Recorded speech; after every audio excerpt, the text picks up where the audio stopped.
Quando eu falei de Platão, eu disse que é impossível formar uma sociedade virtuosa sem que o cidadão seja virtuoso. Em Aristóteles isso também aparece de maneira muito nítida, embora Aristóteles seja um crítico de Platão. Aristóteles faz a crítica à teoria das ideias de Platão e faz a crítica à própria República. Ele vai dizer que a ideia de Platão de que os homens devem se voltar exclusivamente para o bem comum, que eles não devem possuir família, que eles não devem possuir mulher e filhos, porque Platão delineia uma organização social comunista, a gente pode falar assim nesses termos, em que não existe divisão, que na realidade existe uma plena comunhão dos bens. Todos os bens pertencem a todos os guardiões, não a todas as pessoas, mas a essa casta dos governantes. As mulheres e os filhos são compartilhados, são criados por essa mesma casta, ou seja, cada um desses guardiões e guardiães, porque há mulheres também, não tem nada de si.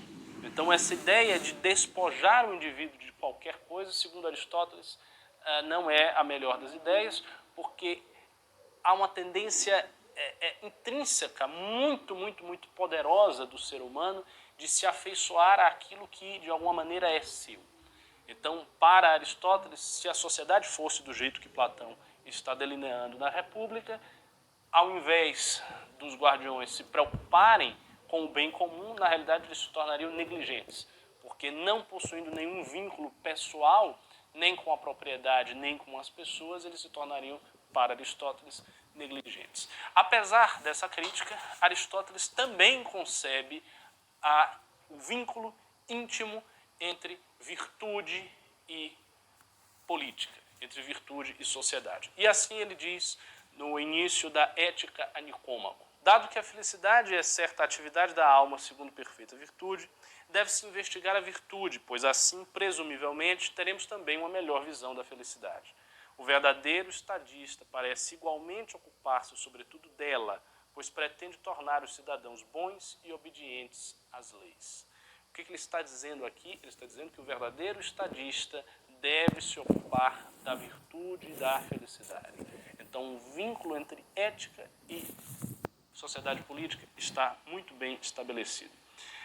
Para isso, é necessário falar da própria noção de felicidade. Existem, grosso modo, duas categorias de ética que a gente pode apontar. Existem as éticas da felicidade e as éticas da lei. A ética islâmica, por exemplo, é uma ética da lei. Por que ela é uma ética da lei? Porque o princípio da moralidade vem sob a forma de uma lei divina. Então, há uma lei divina, o indivíduo que crê nessa lei deve obedecer à lei divina, e ao obedecer esta lei, ele obtém a felicidade, porque a felicidade é justamente a obediência do Deus. Então, obedecer o Deus é trilhar a senda da felicidade. É assim no islamismo, é assim no judaísmo, é assim nos pensamentos éticos em que existe uma lei e que a obrigação primária, o esforço primário do homem é adequar-se a ela. Diferente ao caso das éticas da felicidade. Nas éticas da felicidade, o esforço primário do homem é buscar a felicidade ou, também pode ser, é o reverso disso, evitar a dor, evitar o sofrimento. É o caso do hinduísmo, é o caso do budismo, em que se busca evitar o sofrimento, quer dizer, cortar as causas, as raízes do sofrimento, e também é o caso do pensamento grego. Então, no pensamento grego, a noção de eudaimonia atravessa todo ele, atravessa Platão, Aristóteles, os estoicos, os epicuristas. Todo mundo vai lidar com essa questão, como obter a felicidade e o que é a felicidade. Para Aristóteles, a felicidade é o bem supremo ao qual nenhum outro bem mais faz referência.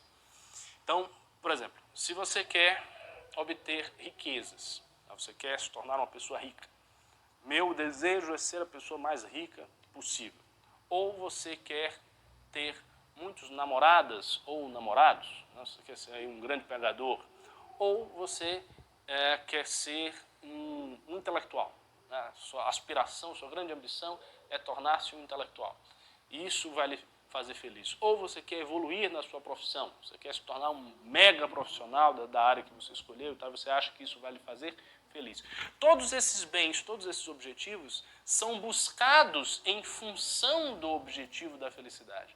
Então você vai querer fazer tal coisa para depois se tornar rico, para, estando rico, fazer isso para obter a felicidade.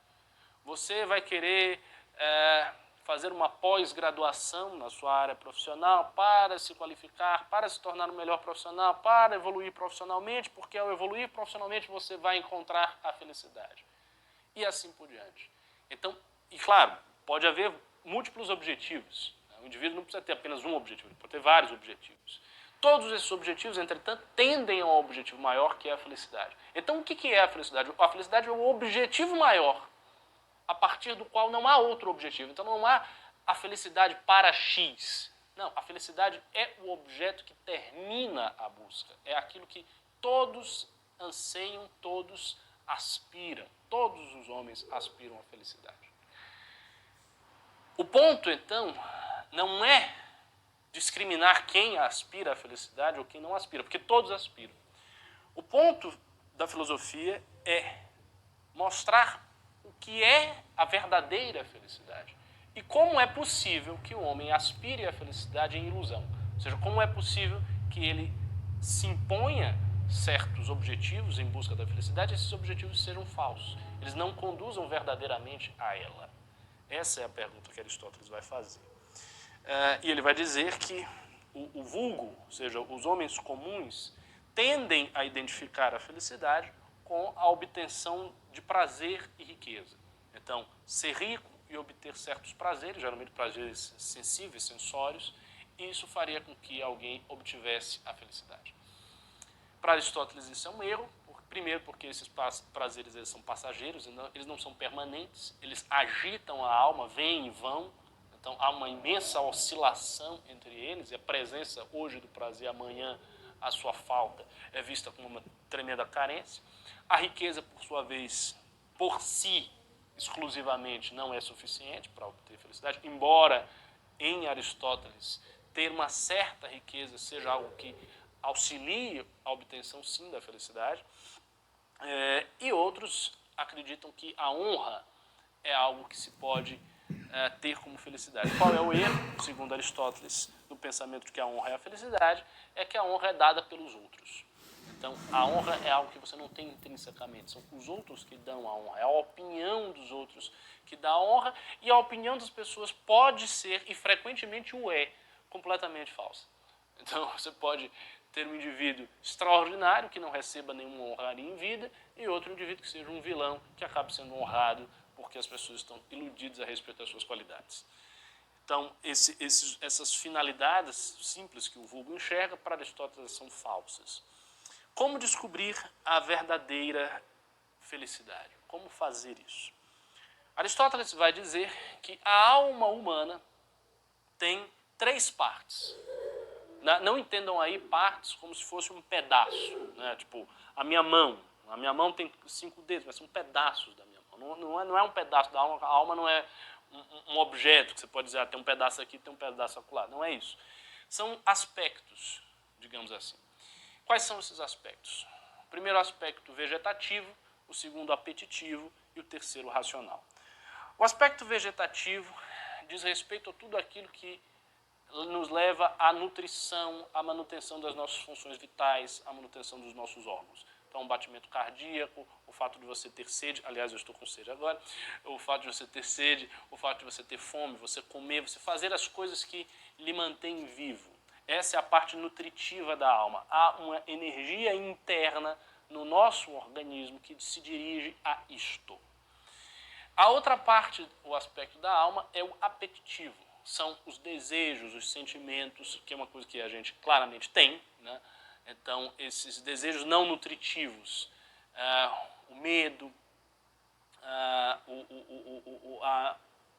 o desejo que nos leva à amizade, os sentimentos, a raiva, a cólera, tudo isso que pertence a novamente a essa região, né, química do corpo humano, e que está muito associado ao coração. E eu falo coração fisicamente mesmo. Por exemplo, quando você está com medo, né, o que você sente? Você sente um aperto. As pessoas falam isso, não, um aperto. Ou muito apaixonado, você sente um aperto. Quer dizer, o seu corpo reage a isso. E essa parte apetitiva da alma, ela pode estar em conformidade ou não com a razão, em consonância ou não com a razão. Ela pode ou não se harmonizar com a razão, e aí é que vem o pulo do gato em Aristóteles. A terceira parte da nossa alma é a própria razão. É aquilo, por exemplo, que nos permite fazer a seguinte inferência: 2 mais 2 é igual a 4. Ou seguir um silogismo demonstrativo do tipo: Sócrates, todo homem é mortal, Sócrates é homem, logo Sócrates é mortal. Ou também que nos permite analisar uma situação histórica, um conjunto de fatos e fatores, e deliberar sobre esses fatores de maneira prudente, encontrando a ação correta. A solução de um desafio fático para a nossa ação é a própria ação correta. Essa habilidade que nós temos, racional, que é tanto demonstrativa quanto prática, corresponde à terceira parte, a parte superior da nossa alma. Ora, os nossos desejos, os nossos apetites, eles podem estar ou não em conformidade com a racionalidade, na medida em que eles atuam conforme a razão nos prescreve. E aí vem o problema dos acráticos, que pela primeira vez na história do pensamento vai ser investigado. Aristóteles vai investigar uma condição humana que ele chama de acrasia, que é a seguinte: eu vou lhes explicar, vocês vão entender perfeitamente qual é essa condição. É o caso de alguém que tem uma decisão, tomou a decisão, ele pensa de uma determinada maneira, ele quer agir de uma determinada maneira, mas ele não consegue. Por exemplo, alguém que quer parar de fumar. O sujeito, ele tem um pensamento: não, eu vou parar de fumar, porque fumar não é saudável, fumar me traz vários malefícios, eu vou morrer se eu fumar, né? Meu pai morreu porque fumava. E o cara tenta parar de fumar, e uma parte da vontade dele está orientada no intuito de parar de fumar. Entretanto, ele não consegue. Ele vê o cigarro, ele fica nervoso, ele fuma. Essa fraqueza da vontade, né, essa cisão, essa ruptura da vontade interna da alma, é justamente a condição de acrasia. E ela pode ser simbolizada como se fossem dois cavalos, um indo para o lado e o outro puxando para cá. Essa é a condição típica e exemplar na qual o apetite não está em conformidade com a razão. Não porque a razão esteja errada, mas porque a razão não consegue puxar o apetite para que esteja em harmonia com ela. Mas existem outros casos. Existem os casos em que a razão não consegue fazer o mesmo porque a pessoa não tem o conhecimento do bem, não tem o conhecimento do que é correto. Mas aí vem a questão: mas e a felicidade? O que isso diz? O que isso tem a ver com felicidade? O que isso diz respeito à felicidade? Muito simples. Se a felicidade é o bem que todos os homens buscam, todos os homens igualmente buscam a felicidade, então ele tem uma compatibilidade especial com a natureza humana. Se todos os homens buscam, se não é algo particular do flautista, do carpinteiro, do profissional de saúde, e assim vai, então isso significa que a felicidade tem uma conformidade com a natureza humana. Se a felicidade tem uma conformidade com a natureza humana, então, para obter a felicidade, é necessário obter aquilo que é da natureza, o que é o mais especificamente humano, o mais especificamente da nossa natureza. Viver conforme a nossa natureza. Só que, das três partes da alma, a que é mais especificamente humana é a razão. Não é a parte nutritiva nem a apetitiva, porque essas duas partes nós compartilhamos com os animais, principalmente a nutritiva. Então, a parte mais especificamente humana é a razão. A diferença específica que nos separa dos animais reside precisamente na razão. Então, uma vida em conformidade com a razão é o meio pelo qual se obtém um bem que é comum à humanidade, a felicidade. Então, a busca da felicidade humana, da felicidade especificamente nossa, passa pela condução da vida em conformidade com a razão, porque a razão é justamente o aspecto mais humano de todos nós. Essa é a conclusão que Aristóteles vai chegar, e daí ele vai demonstrar que a virtude é um hábito, é um modo continuado, reiterado de agir, e que há um conjunto de virtudes que a gente deve exercitar mesmo, como se fosse uma educação, como se fosse uma paideia, uma pedagogia, e o exercício dessas virtudes todas faz com que os indivíduos ajam na trilha da razão. E agir na trilha da razão é precisamente aquilo que vai lhes fazer, de fato, felizes. Essa visão que Aristóteles tem e que Platão também compartilha ao seu modo, isso aí é muito diferente da maneira como a gente coloca essas questões, porque isso é você enxergar a filosofia como um modo de ser, como uma maneira de você se purificar e de você efetivamente mudar. O que Sócrates queria, e ele tentou fazer quando ele percorre Atenas dialogando com as pessoas e exortando as pessoas à virtude, é exatamente levar as pessoas a essa impressão de alma, sabe? É como se ele estivesse ali exercendo uma função de um holofote. Tipo, a pessoa está na obscuridade, ela está na sua vida comum, cheia dos mais variados prazeres, dos mais variados objetivos, com uma alma contraditória, uma mente cheia de fraturas. E então a exortação de Sócrates se coloca com o intuito de despertar na pessoa o desejo de sair disso e de investigar o que é o bem, de investigar o que é a sua própria alma, para que ela descubra a trilha do bem, portanto a trilha da sua felicidade verdadeira, para que ela possa apaziguar essa alma. E nesse sentido, a filosofia grega clássica se assemelha muito a uma religião, né? A proximidade da filosofia grega com a religião é real, ela é genuína. A diferença é óbvio que a religião é transcendente, então ela vem como uma revelação transcendental, ao passo que a filosofia vem como o desdobramento da racionalidade. Então é uma coisa que chega no logos, mas a abertura espiritual e o desejo de reformar, de modificar a condução da vida humana, isso está presente tanto na filosofia clássica quanto na religião. E isso está presente no pensamento de Aristóteles e vai refluir para quando ele for fazer a sua tipologia política. Isto é, quando ele vai mostrar como a cidade surge, o que é a cidade, como é a ciência política, que a ciência política é a ciência do provável, quais são as formas do governo e como as várias formas de governo decaem nas suas corruptelas, nas suas corrupções. E é justamente isso que eu vou deixar para a próxima aula, quase ao modo de um epílogo.